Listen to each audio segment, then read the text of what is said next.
So to rebuild the chain tensioner, first thing we got to do is disassemble it.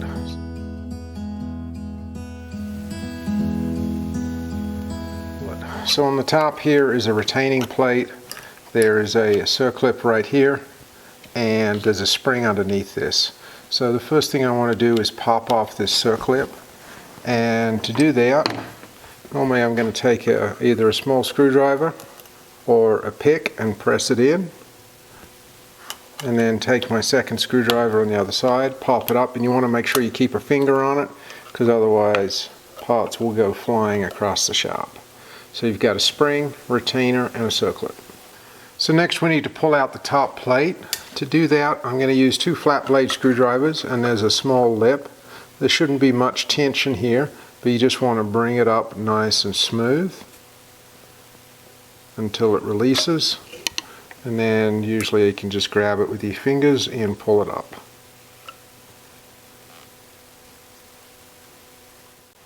Next I'm going to take out the bleed screw. This may have some oil come out of it depending on if there's any oil left in the tensioner. So the piston is retained by this circlip down in here.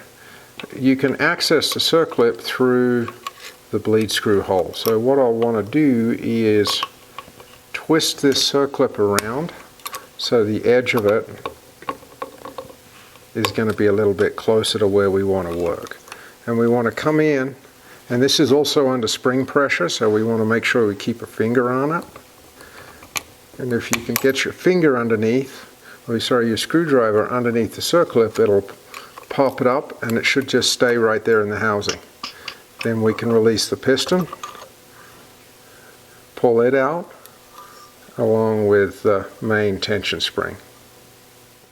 There's also going to be quite a bit of oil down there, and there's going to be a spring seat that's loose. So usually I'll just take an old shop towel and drain that dead oil into it, and then use a small screwdriver just to break the spring seat loose. And you'll see it tip out into my shop towel. Now it's ready just to wash everything up, clean it up, and we'll replace the seals and put it all back together.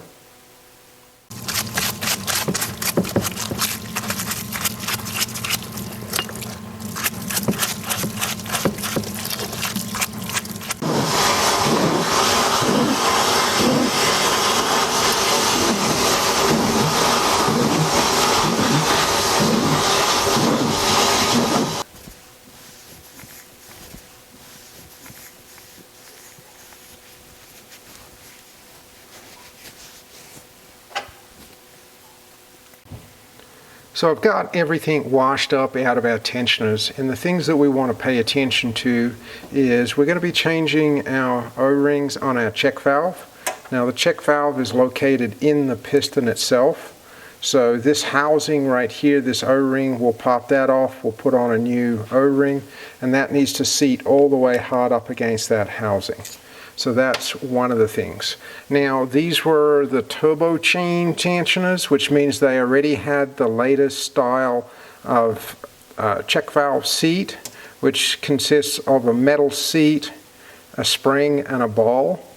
If you are doing the earlier style chain tensioners, which was the 901 styles, then in the kit when you buy it, it will come with these new pieces. You want to make sure you use that. That'll update the valving and get it to a much better working tensioner. So this is our top plate. This is what keeps a constant oil pressure on the oil in the tensioner. There are two seals here that need to be changed. There's the outer seal. There's also an inner seal, which is right down inside of here. These can be a little difficult to pick out. I'm going to start with the outer one. So I'm just going to very carefully get my small screwdriver under that O-ring and pry that off. Getting the inner one out is often a lot harder. You got to be careful that you don't damage it.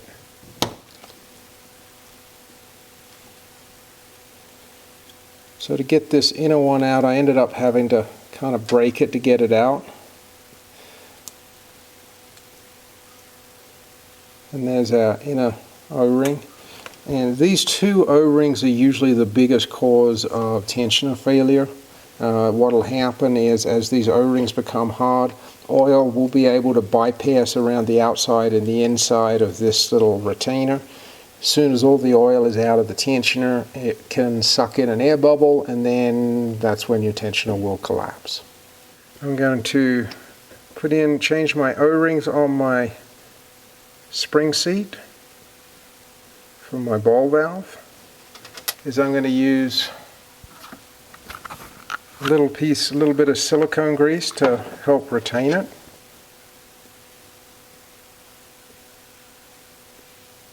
Then we're going to take our piston, and I'm going to install the piece. Then I'm just going to flip it upside down and use my small screwdriver. I just want to press it all the way down until it seats up against the bottom. So next I'm going to take my housing, and I want to take my spring guide and install it into the spring, tip it upside down, push it into the housing. Now you don't want to drop this down in there, because sometimes it can twist or end up upside down, and if you don't notice, then what it'll do is it'll change your spring pressure and you won't be able to compress the piston all the way down. Next I'm going to take my captive check valve base, install the small spring, and set my check ball on top, like so. I'm going to lubricate the outside of my piston with the same oil that I'm going to fill the tensioner with, and this is 20W50 engine oil. And then I want to take my piston and carefully slide it over the spring assembly till it contacts. And at this point I'm going to move it to the vise. So what we need to do is we need to install the retaining clip for the piston. So I need to compress the piston, hold it down, and then install the clip.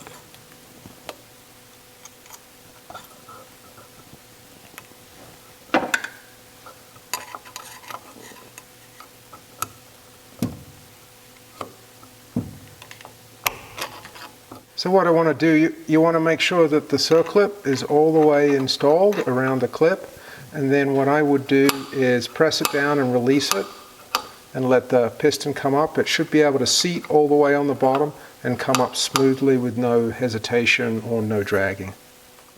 So now I'm just going to screw in the bleed screw. The bleed screw has a hole in the end of it and an air bleed.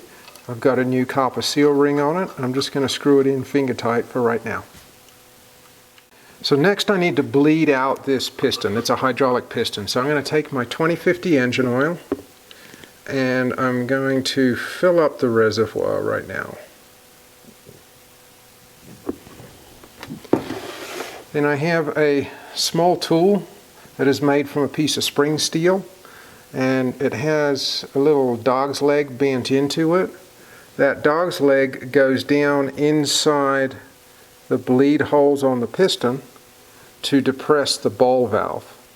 What this will do is help us bleed out the tensioner by allowing the check valve to stay open. And what I'm doing is I'm pressing the tensioner up and down. And then as it sucks oil in, I'm just going to add some more because we want 0 air bubbles in the tensioner. Once all the air is bled out, the tensioner should be very smooth up and down with the check ball depressed. If I carefully remove my tool, I can't move the tensioner anymore. So that means all of the air is bled out of that piston and we're ready to move on to the top spring plate. So I've got my new O-rings installed, one on the outside, one on the inside. And I've got some engine oil on my screwdriver. This is the same oil that we're using in the tensioner. And I want to just go ahead and lubricate that inside washer. And I'm going to put a little oil on my finger and lubricate the outside washer. So the first thing I need to do is I need to tilt our tensioner so it's on about a 20-degree back angle. So this creates a high point on the bleed screw. Then I'm going to take our top washer, I've installed a new O-ring in the bottom and a new O-ring on the outside, and I've just lubricated both of those O-rings with the same engine oil that we're using on the tensioner. I want to carefully slide this on and just kind of work it over. I want to make sure that I don't pinch that O-ring when it goes on, and that it should have tension, and if you slide it, it should feel fairly tight. So what I'm going to do now is I'm going to crack the bleed screw just so it can allow oil to come out. Then I'm going to use my special height tool, and what this is going to do is it's going to depress that top plate, and we should have oil coming out. I've got a shop towel underneath to catch the oil, and I want to depress it down till I've got full contact, and then tighten my bleed screw. Now once you've done that bleed to set that plate height, then that bolt or the bleed screw should not be touched, especially when installing. If you look on the inside and you don't have an install tool, you can see that the top of this sealing plate is pretty much flush with the body inside the chain tensioner. If this plate is not down far enough, what will happen when you compress the tensioner, the oil displaced from underneath the piston will come and live into this chamber, and it will force this piece up higher. If there's too much oil in the tensioner, it will cause the shaft to jam, because this will actually get pushed out past this area, and you'll lock up and it will not spring back. So next I'm going to put my spring and my top washer, and that's kind of like a spring hand. We need to compress it and then install our circlip.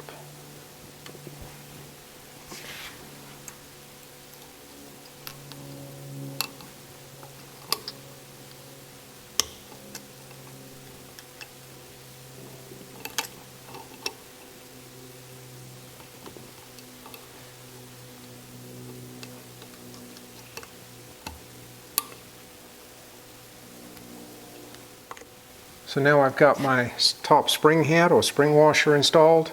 It should have a little bit of room to move.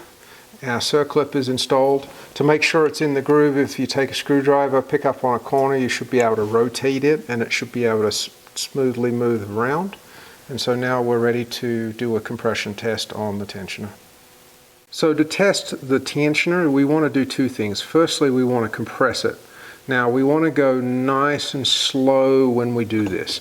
If you crank the vise too tight to try and compress it, you will damage the tensioner, you'll damage the seals, and you'll have to start all over again and rebuild the tensioner.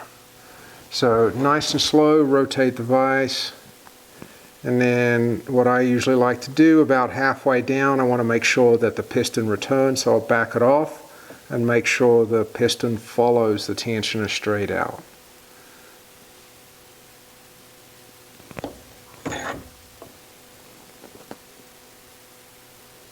Now this is also the same way that you would compress the tensioner to be able to install it into the engine. The only difference would be that you would install the tensioner hold down tool at the same time. Whereas here we're just going to release it and let it come back up.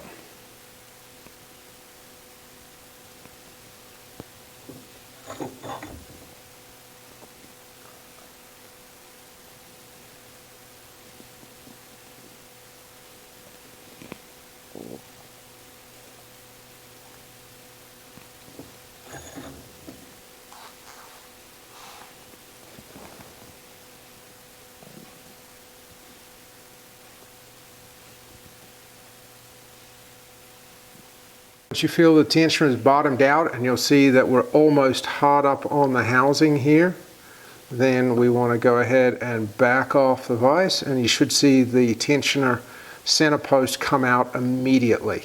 If it sticks and doesn't come back up to its installed height, then most likely you have the top oil hat is in not far enough and it's binding up here. So the last thing we have to do is to check the valving in the tensioner. And this is our 12-pound weight. The dimensions to build this are in the shop manual. And we're just going to go ahead and sit this on top of our piston. And I'm going to take my vernier calipers, take a quick measurement to see where we're at now. Just want to make sure everything's straight. So we're at 7.17 millimeters. We're going to give it about 10 minutes, and basically the piston should not compress more than 10 millimeters in 10 minutes.